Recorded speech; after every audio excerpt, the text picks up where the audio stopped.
audible?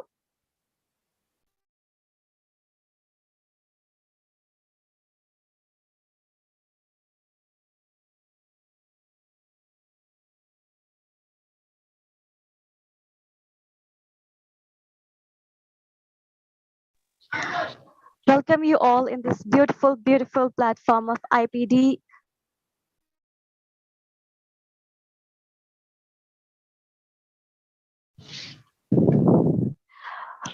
Welcome you all in this beautiful, beautiful platform of IPD. I hope you're all doing well. So this is gonna be our 14th topic of the session, and we will continue the same topic this week as well. So from the previous topic, we came to know that we don't have to live a either extremist or not liberal life. We have to live as a moderate human being, as a moderate Muslims. Alhamdulillah.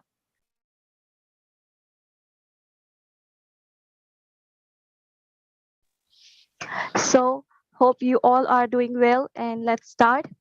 So for the intro speech, I'd like to invite Sister Samreen Fatima. Over to you, sister.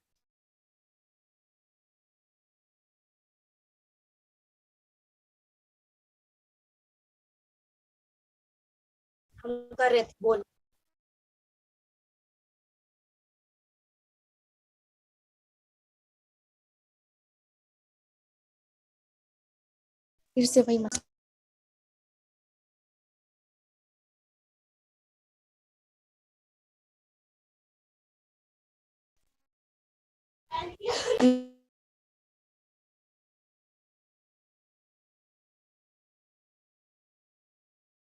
No. Yes, you are, sister. Alhamdulillah. Let's start.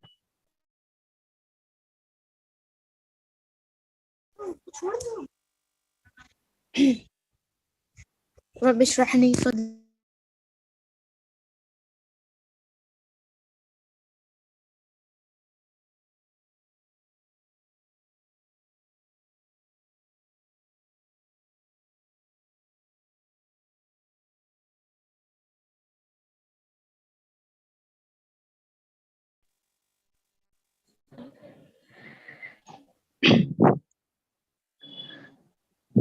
Sorry for the inconvenience. I'm joining from this ID.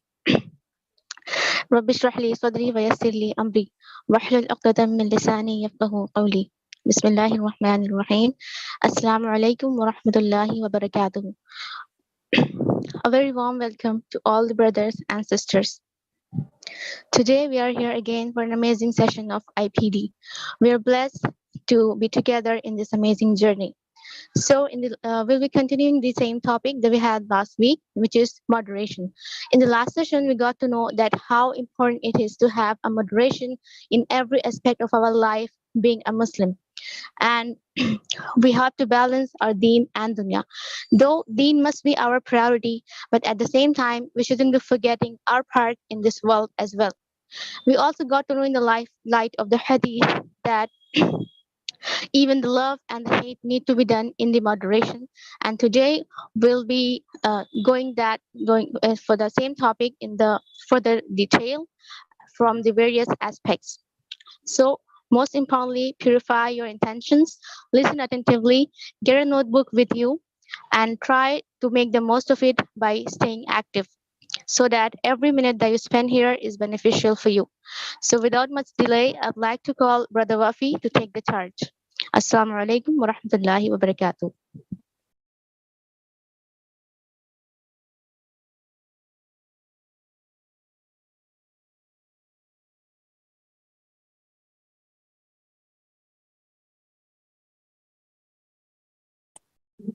وعليكم السلام ورحمة الله. بسم الله الرحمن الرحيم. الحمد لله خالق الوجود من العدم وجاعل النور من الظلم ومخرج الصبر من الألم وملقي التوبة على الندم ونشكره على المصائب كما نشكره على النعم والصلاة والسلام على رسوله الأمين وعلى آله وأصحابه أجمعين أما بعد. رب اشرح لي صدري ويسر لي أمري احلل عقدة من لساني يفقه قولي. قال الله تعالى في القرآن الكريم بعد أقول أعوذ بالله من الشيطان الرجيم ويوم يعض الظالم على يديه يقول يا ليتني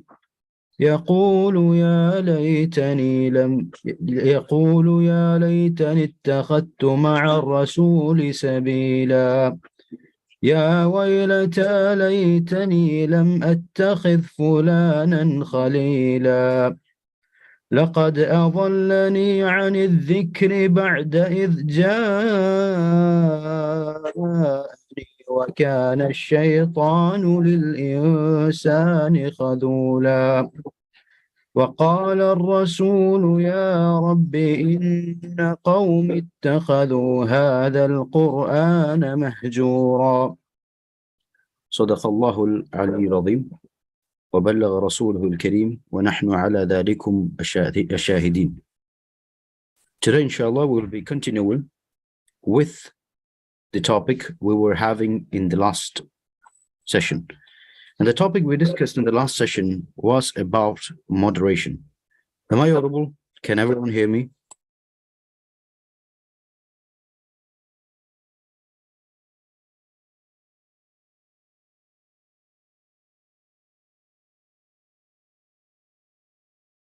Okay, so we discussed about moderation from different aspects. We talked about the importance of moderation in our work. We talked about moderation in our family. We talked about moderation in our religion. We talked about moderation in a lot of different aspects. وَسَطِيَّةً وَجَعَلْنَاكُمْ أُمَّةً وَسَطًا, that Allah has created us as a moderate nation, as a middle nation, right? As a middle nation. And when we came to the second part of the hadith, that is when we started talking about a very important concept, and that is the concept of love. That is the concept of love. Now, let me begin by asking you a very, very important question. A very, very important question. Is it possible for best friends to become enemies? Can best friends become enemies? What do you think?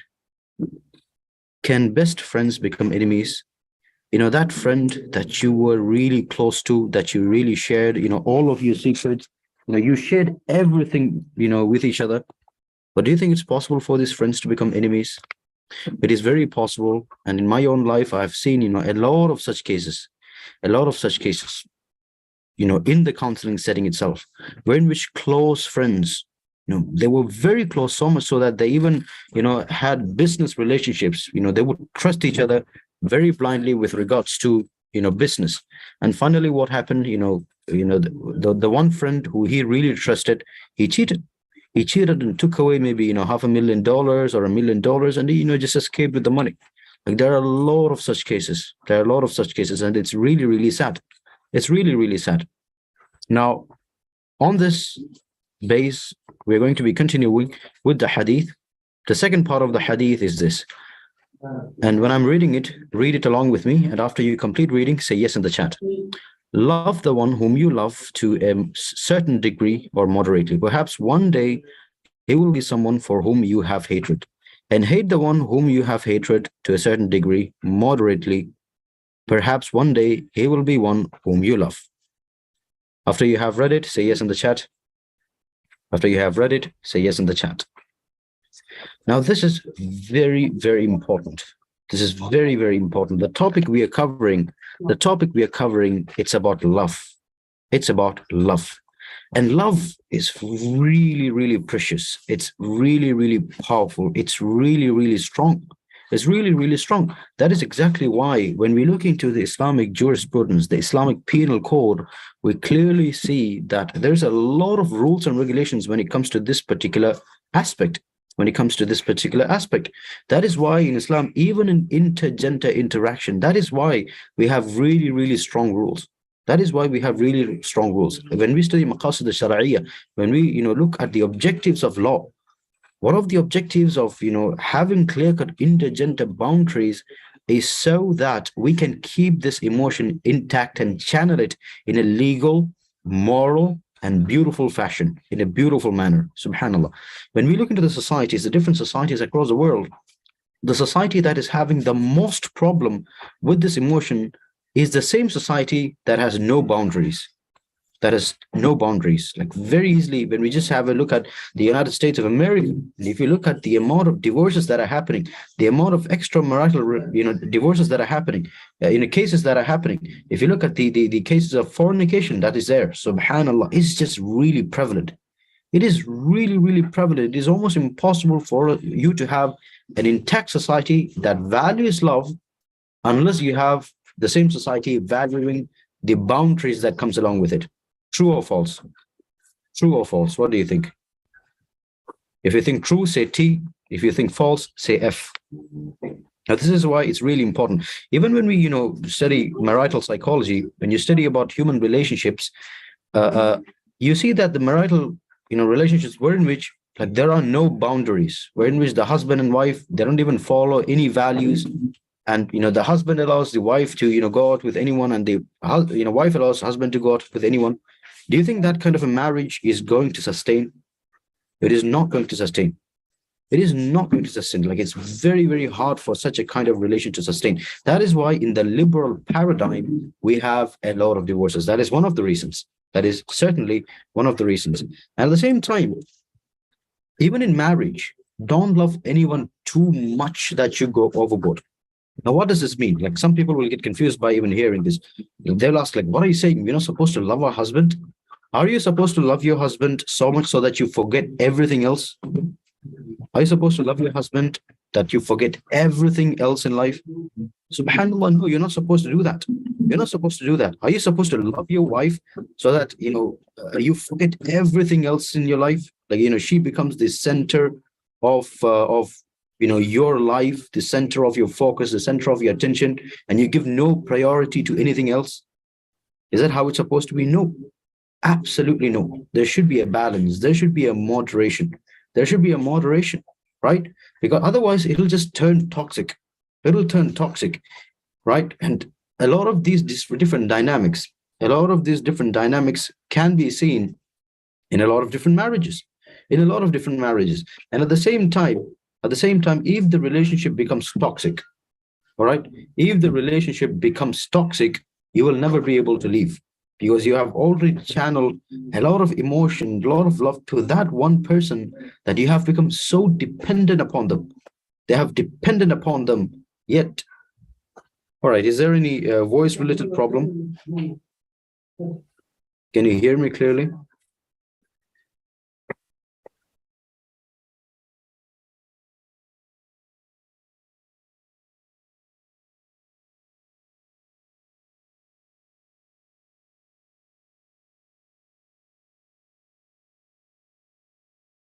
Okay, so let's continue. So when a person channels a lot of this emotion, the emotion of love, to one single person, it becomes really, really problematic. It becomes really, really problematic. And even if you finally manage to leave, the relationship, it'll hurt you a lot. It'll hurt you a lot, and you will be left with a trauma. And so much so that you'll have a lot of symptoms. That is related to post-traumatic stress disorder. You'll be having a lot of stress in your heart. You will be having a lot of anxiety in your heart, etc., etc. All right. And a common practical example of this of this hadith can be seen in divorce counseling cases. I have seen this a lot. And in one particular case, I think the man and the woman were married, for 8 years. The man and woman were married for 8 years, and they came with a lot of intense problems with their marriage. And then when they started debriefing about their marriage and how it started out, was really happy. They were really, really happy. People who would consider them as model marriage material. These people were really happy. They were really close. Subhanallah. But now they're coming with a lot of legal battles. And the wife is asking from the husband 80 lakh rupees for divorce settlement. Subhanallah. And the husband is now stressed and anxious. Subhanallah. It's a very, very sad reality. It's a very, very sad reality. A very sad reality. So when you love a person, you have to love them moderately, because at the end, if you don't do it in that manner, it can become toxic, and you will be hurt a lot. Now, this is a simple, chart or should I say simple diagram. Can everyone see the diagram? If you can see the diagram, say yes in the chat.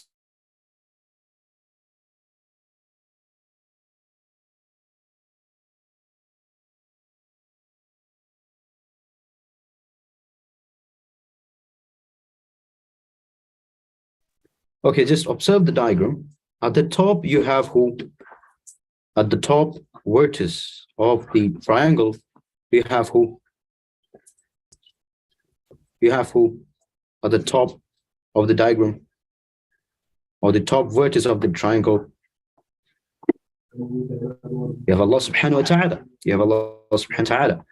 And on the right side, we have the wife, and on the left side, we have the husband. Okay. Now, for the husband and the wife, the best possible manner to get close to each other is actually get closer to Allah subhanahu wa ta'ala. To get closer to Allah subhanahu wa ta'ala. Now, when the husband moved towards Allah subhanahu wa ta'ala, and the wife moved towards Allah subhanahu wa ta'ala, what basically happens? So look at the diagram and answer my question in the chat. When the husband moves to Allah subhanahu wa ta'ala and the wife moves closer to Allah subhanahu wa ta'ala, what gradually becomes? What gradually happens? Absolutely, they move closer to each other. This is actually the secret recipe for having a sustainable marriage. A sustainable marriage. So when both of the components of the marriage actually focus on Allah subhanahu wa ta'ala, they become really close. They become really close. And as long as they have good iman, the marriage is going to sustain. This is actually the secret of having good marriage. So here, the love is first channeled towards Allah subhanahu wa ta'ala. Allah becomes the center of the heart. Allah becomes center of the heart. A husband whose heart has Allah as the center, he's never going to violate the rights of the wife. He's going to be really scared of violating the rights of the wife. And the wife who has Allah as her center of focus in life, she will never ever, try to violate the rights of the husband. And they will take care of each other to the best possible manner. To the best possible manner. This is why, an Islamic model of marriage is going to be the most successful. This is why it's very, very important to choose a person with deen. Anyway, now, with regards to love, it is not only in marriage. Love is there in every possible type of relationship, whether it's a colleague relationship, whether it's, a friendship, all right, whether it's a relationship with friends. Even when it comes to relationship with friends, don't channel it in a toxic manner. All right, don't channel it in a toxic manner. It can have a lot of psychological consequences. And this is actually a article that was written by Diet and Bath. It was published in Psychology Today, if I remember correctly. It was published in 2017. And it's an article that talks about what you can do when your friend turns into your enemy, when your best friend turns into your enemy. Right? There's a lot of problems that can occur from it. There can be a lot of problems that can occur from it. And often the most closest friend, when he or she becomes enemy, they're going to be your worst enemy as well. They're going to be your worst enemy as well, who can, put on you the most damage, who can attack you with the most vicious manner, because they already know who you are. They know all your secrets and they know everything about your personality. So it's very easy for them to tactically attack you in a manner that is going to be really, really hurtful. That is going to be really, really hurtful. So be very careful when you choose your friends, and don't put, all your emotions into that one friend. Don't become completely dependent upon them. Don't become completely dependent upon them. Now, the next question I would like to ask is this: can enemies become close friends? Can enemies become close friends? What do you think? Enemies can also become close friends, right? Just like friends can become enemies, enemies can also become close friends. So it's very important that, just because you hate a person, for some specific reason, or, she or he might have, insulted you, or he might have told you something that you disliked. Don't hate them so much that you channel your entire hate towards them, and you think negatively about them always, and then you take revenge on them, just so that you can quench your thirst for vengeance. Subhanallah, don't do that. All right? Don't love a person so toxically, and don't hate a person so toxically. All right? A person you hate today can be a what? Can become the person you love the most tomorrow. Right? Life is really unpredictable. You never know. You never know. So be very moderate in how you channel your love, and you hate. And the best example of this is Umar bin Khattab radiallahu anh. Umar bin Khattab radiallahu anh basically set out to kill the Prophet. Right? Just imagine the amount of hate Umar bin Khattab radiallahu anh in his Jahiliyyah time would have had. He set out to kill the Prophet, literally with a sword. With a sword. But then later on, who did Umar bin Khattab become? He became a person who was really close to Prophet ﷺ, to the extent that he became the second Khalifa of Islam. The second Khalifa of Islam. And this is really beautiful. It's really beautiful. And there are a lot of reports you can find from history, about how, enemies, like who were really sworn enemies, and they, formed really close relationships, and they became, very close friends, right? There was a very interesting case, where in which, a jail torturer, like he was torturing a prisoner, and after that, the prisoner and the torturer actually became really good friends. Was a really astonishing case. So it is very possible for the person who you really hate to be your friend one day. It might seem impossible to you right now. But it is very possible, right? Technically, it is very, very possible. So don't hate that person, or regardless of who that person is. It might be your mother-in-law. It might be, someone who insulted you in public. It might be someone, who commented against you, or, who might have cheated you one time. Don't hate them very deeply. Okay, they can be the person who might be the one who becomes the most closest friend of yours, right? Love is one of the most powerful emotion in a human being. Like, it's very, very important. This is very, very important. This is one of the reasons why, having boyfriends and having girlfriends and having extramarital relationships, it is completely wrong. Islam has made it haram.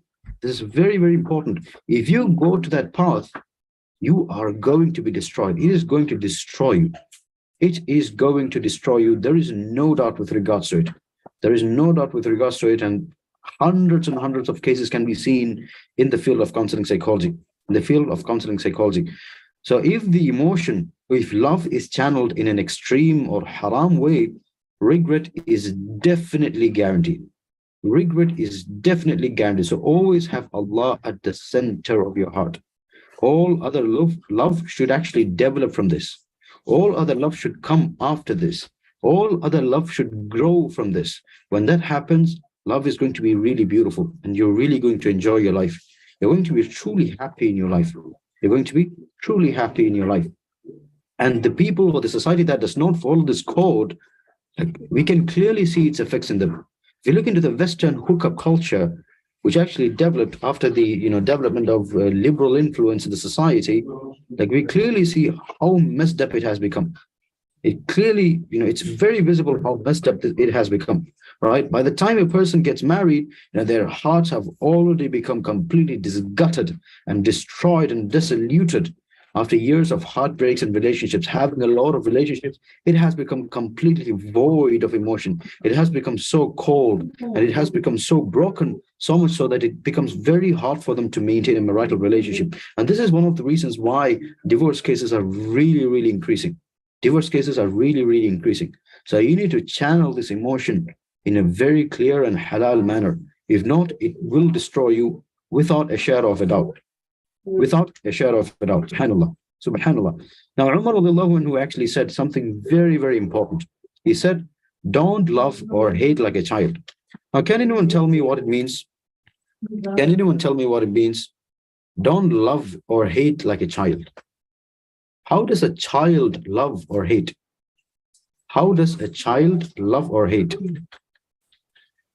Now, there are multiple answers we can give. One answer can be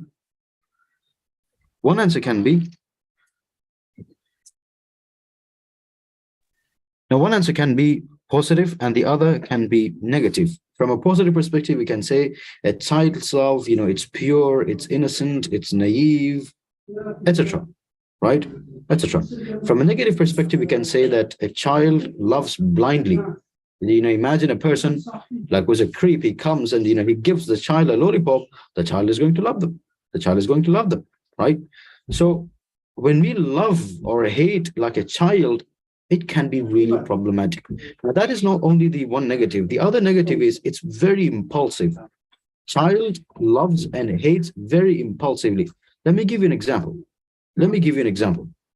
Imagine, you have a little child, all right, like little Muhammad, like, he's 5 years old or 6 years old. You're taking to the supermarket, all right. The first place he goes is going to be where? In the supermarket. The first place, like if you take a child to the supermarket, they're first going to go to what place? Like the chocolate and toys area, right? The candies area. Like these are the first places the kids run to, right? And they gather and grab all the chocolates that they can acquire, and they come to you. Now, does the child love you? Does a child love his mother or her mother? Very differently. The child really, really loves them, right? The child really, really loves them. Now, the child comes with a lot of chocolates, with a very hopeful face. And then you say to the child, no, you can't have candy today. You can't have chocolate today. You can't have, sweets today. What are they going to say? What are they going to say? They're going to say a lot of things very impulsively, right? They're going to cry and they're going to make a huge scene, right? And some children who have not got proper tarbiyah, they will also say some really offensive things, right? Really offensive things. It was not there in the earlier generation, because in early generation, like they were given proper tarbiyah. But today, kids say the most craziest things. All right. And most common among them is, the kids saying, I hate you. You never allow me to buy anything. How many of you have heard kids saying that? I hate you. You never allow me to buy, candies or chocolates. Of course, like you would have allowed this child to buy the chocolate for the past 6 years of his life. But now one time you're not allowing him, and, he's saying the most hurtful things. The most hurtful things, right? So here, the love of the child is very impulsive. It's very impulsive, and that is very problematic. You should never express your love or hate impulsively. It can be very, very problematic. And some people, all right, these are overgrown children, above the age of 15, these Gen Z kids, even though they are matured, they show no sign of maturity. They show no sign of maturity, and they say things that are very impulsive and that are very, very destructive, very, very destructive to their, marriage, or to their, any of their emotions, any of their, relationships, subhanAllah. It's very, very sad. It's very, very sad. The one moment, like you say, I hate you, and the other moment you say, I love you. And the other moment you say, I hate you. And the other moment you say, I love you. And the other guy's like, he's just confused. Like, what in the world is going on here? Are you schizophrenic, bipolar, or something? Subhanallah, right? So don't, channel your emotions impulsively, all right? Don't act bipolar. Even if you're extremely angry, don't say anything. Just keep your mouth shut. Just stay silent.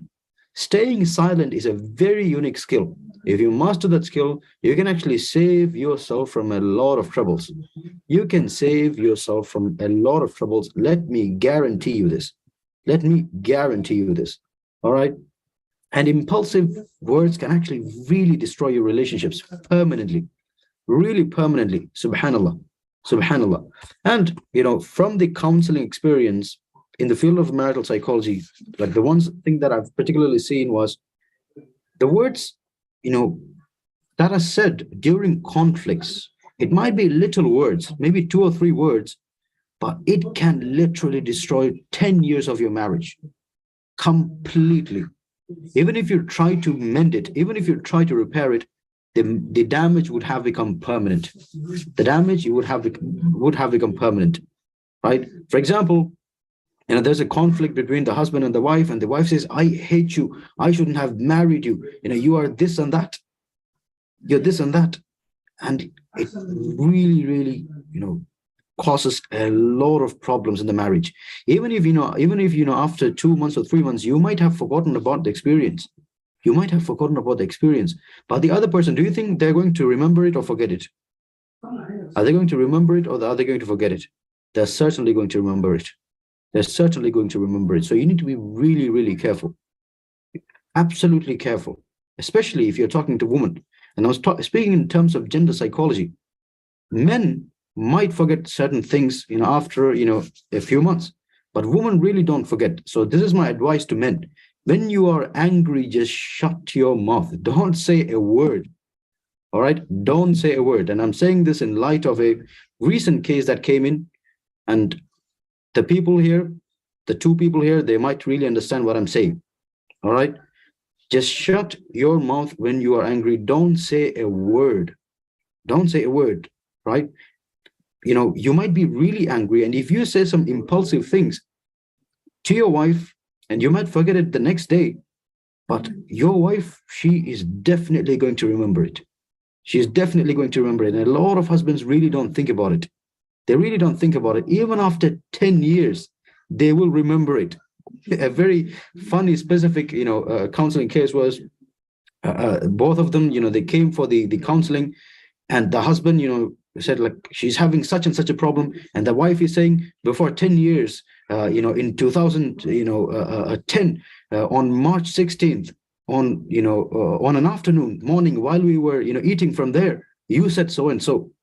Subhanallah, that is a really powerful memory. Subhanallah, that is a powerful memory. That is a powerful memory. So really don't say things that you're going to regret. All right, speak your words really, really carefully. A single word of hatred can destroy everything that you have built. Everything that you have built in your relationship. Years of love has been forgotten in the hatred of a minute. So save yourself from regret. Save yourself from regret by choosing patience and perseverance over revenge and vengeance. Just keep your mouth silent. Just observe silence, and that can really, really help you. Not only in marriage, in your friendship, in your colleague relationship, whatever relationship you have, just understand the power of silence. It can really, really save you from a lot of troubles, a lot of troubles. And that is exactly what the Prophet ﷺ also did. When he was going through certain problems, he was silent. He was silent with his wives. And that actually worked really well. So silent treatment can actually be a good treatment to a lot of different problems. All right. So when it comes to love, we should have moderation. And that is the second aspect of the hadith. So moderation is the key to a successful lifestyle. And a person who lives in imbalance is doomed to regret. A person who is workaholic is doomed to regret, right? Like if you look at the most successful people today who are very workaholics, like if you look at their personal lives, it was an absolute disaster. It was an absolute disaster. I don't want to name the people, but I've done, case studies about their lives, and it is very clear, those billionaires, their personal lives are really, really, really messed up. Really, really messed up. All right. A person who toxically focuses on religion, and they think that going to hermetic practices and doing hermetic practices, they might think that it's good, but it's not good. It's toxic. It is problematic. It is problematic. When you don't have that balance in your life, it will trouble you deeply. It will trouble you deeply. So we need to understand that moderation is the key element for an ideal Muslim personality, an ideal Muslim personality. So let us say to ourselves that from today onwards, I will try to maintain that balance. I will try to stay as moderate as possible. I will try to stay moderate in all of my emotions. When I'm angry, I won't try to be impulsive. When I'm happy, I won't try to be impulsive, right? When I'm irritated, I won't try to be impulsive. When you stay away from such impulsive reactions and responses, it can really, really save you a lot of troubles. It can really, really save you a lot of troubles. So make that intention deep inside your heart. Let us end with a pro tip. But before ending with a pro tip, let me remind you of a few things. Number one is about something called as a Triple M challenge. Triple M challenge is basically a challenge for all those people who have high aspirations in life, people who want to improve in life, people who want to develop in life. This Triple M challenge is going to start soon on January 1st, inshallah. And it's going to be for the brothers as well as for the sisters. And it's going to have a lot of very key elements to make sure that you stay consistent on the path and you stay accountable. More information with regards to this will be given very soon, inshallah. With regards to the men's challenge, the brothers will be having a preliminary challenge, and the details about the preliminary challenge will also be uploaded very soon. It's going to have elements such as, sticking to the prayer 5 times a day, doing the morning and evening adhkar, waking up before Fajr, and, doing a cold shower, exercising every day, 30 push-ups a month, a day, etc. So there are going to be multiple challenges that are going to be incorporated into it, and it's going to be built on a psychological theoretical framework of Imam Ghazali. More works and updates are being done, and the updates will be published very soon, inshallah. It's going to be published very soon, so keep an eye out for that. And another important update is, or a heads up, is with regards to the PMO challenge. A comprehensive course is being built for the people who would like to completely detox themselves from this filth of pornography. So it's going to be a comprehensive course, a course that actually covers your identity as well, so that it doesn't affect your dignity. And it's going to provide you a clear-cut blueprint, with regards to how you can, satisfactorily win and come out of the trap of pornography addiction. So more updates and information with regards to this will also be published in the COJ Instagram page. So if you have not followed the Instagram page, try to follow it to get more updates. And it'll also be published in the official WhatsApp group. With that, let's end with a pro tip. And the pro tip is this: you're actually given a lot of IPD tasks. How many of you do IPD tasks on a daily basis? Say yes in the chat. How many of you do the IPD tasks on a daily basis? Say yes in the chat. Say yes in the chat. Very good. Very good. And the people who do that are going to be the people who will get a lot of value from, doing the course. But if you don't, you're going to miss out on a lot of good. And it's only going to end with regret. It's going to end with regret. And a lot of people were actually doing the tasks in the beginning. They were really motivated. But do you think you're going to be motivated throughout the year? Do you think you're going to be motivated throughout the year? Absolutely not. Absolutely not. Right? And the task that you need to do, like, you may not like it. You may not necessarily like what you're doing. Waking up, before Fajr and doing a cold shower, do you think I like it? I don't like it. I hate every second of it. I hate every single second of it. But I still do it. I don't necessarily need to like it. And you don't necessarily need to like doing a task. All right. You don't necessarily need to like doing a task. All right. But just try to stay consistent. Consistency is actually the key. It is actually the key. Right. And it's not always rooted in motivation.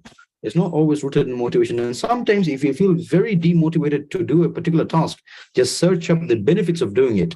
For example, with regards to cold shower, you will have a better circulatory system, you will have improved immunity, and you will have improved mental cognitive resistance.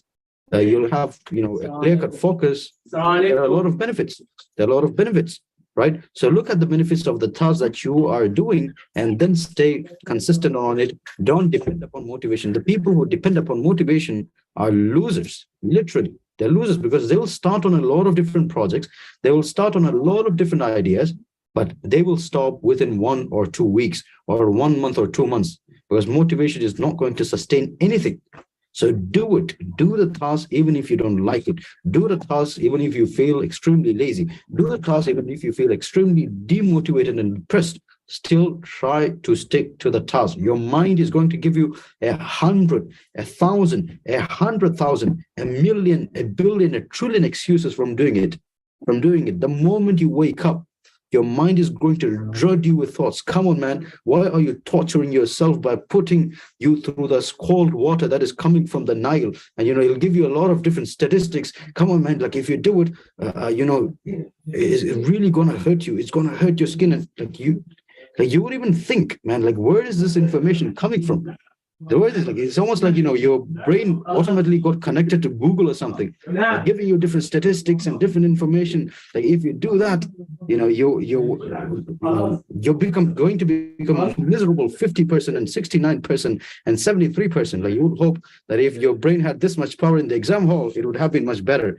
Anyway, so your mind is going to give you a lot of different types of excuses, but don't listen to it. All right? Don't listen to it. Shut it down. Wake up and do the task. All right? And do the task. And after you do the task, there is going to be the sweetness of victory. When you taste the sweetness of victory, it's really beautiful. It's really beautiful. So do it whether you like it or not. All right, that is the victim mentality. That is actually the mentality of people who want to be victorious in life, who want to be victorious in life. With that, we are going to end. Send your audio task and the video task. It's very important as well. How many of you have done the video task? How many of you have done the video assignment? One time, at least one time, say yes in the chat. Say yes in the chat. And all of this, like, we've got to really question ourselves, man, because we all went into the course. We all went into the course with the agreement. You all signed an agreement while coming into the course. And Allah is going to question you. I may not say it. I don't even check the groups. Like, only the mentors, only the guides, they look and, like, they know who are doing and who are not doing. Right? But Allah clearly knows. Allah clearly knows. So try to stay consistent on it. All right. There's nothing we are getting from it. The only thing, we're getting is ajr. The only thing we are getting from all of this is ajr. So it's important that you stay committed to this, so that all the sacrifices and all the hard work that is put by the coordinators just to manage the system is worth it. Is worth it. Subhanallah. So do the audio assignment and video assignment. If you do the audio assignment today before going to sleep, say yes in the chat. Say yes in the chat. Very good. Very good. And also push yourself to do the video assignment. All right. Push yourself to do the video assignment. With that, we conclude. May Allah subhanahu wa ta'ala bless us all with moderate personalities. May Allah subhanahu wa ta'ala bless us all with the ability to control our emotion at the heights of impulses. May Allah subhanahu wa ta'ala help us all to control our mouth when we are so angry and we want to say a lot of hateful things. May Allah subhanahu wa ta'ala give us all the ability to stand in a moderate fashion and live in a moderate lifestyle. ربنا آتنا في الدنيا حسنة وفي الآخرة حسنة وقنا عذاب النار. ربنا إننا نسألك حبك وحب من يحبك وحب عمل خير ولا حبك. وآخر دعوانا الحمد لله رب العالمين. السلام عليكم ورحمة الله.